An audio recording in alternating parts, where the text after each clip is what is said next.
What is up, YouTube? Today we're going to be chatting about the different types of synthesizers, and we're going to be going through some of the fundamentals and characteristics of what makes up each of those different synthesis methods.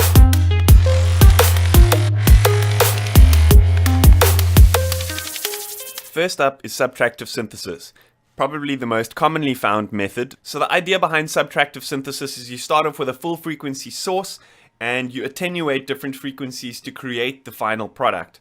You can almost think of it as a sculptor getting a large block of wood and slowly sculpting it into the shape that he wants. Like I said, it's the most commonly found method of synthesis. A large portion of the VSTs and synths on the market do use this method.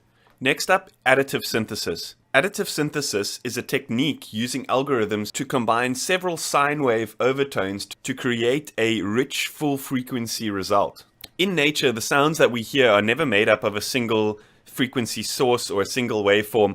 They're always much more complex. They're generally made up of a large variety of different sine waves, and that's why I feel additive synthesis is the way to go when you're looking for a much more accurate, precisional, or natural type of sound. Because of the nature of additive synthesis and the way that the sine waves are generated and the algorithms used to then combine them, a lot of the additive synths that are available have some really interesting algorithms in terms of the combination and stuff. If you look at something like FL Studio Harmor, the ability to kind of break apart the frequency spectrum using the sort of harmonic graph and stuff like that, it's pretty insane, the sound design capabilities. So if you're looking for something different, definitely look into additive synthesis. Some examples are ImageLine's Harmor and Camel Audio's Alchemy.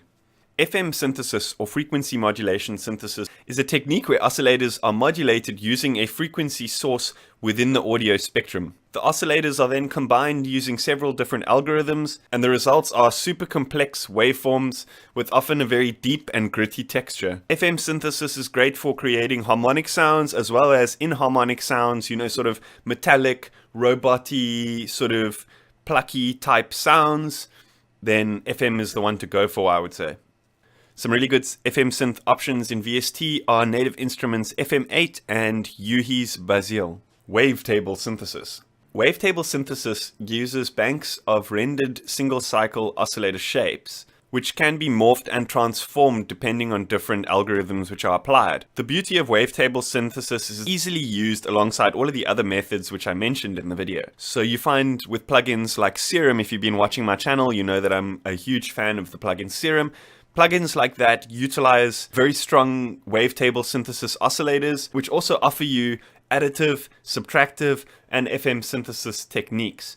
Wavetable synthesis is very popular for resynthesis of samples and stuff like that, because you're able to load up waveforms and break down the complete file into single samples and re-trigger them and resynthesize them using sort of effects and filters from subtractive or additive synthesis and stuff like that.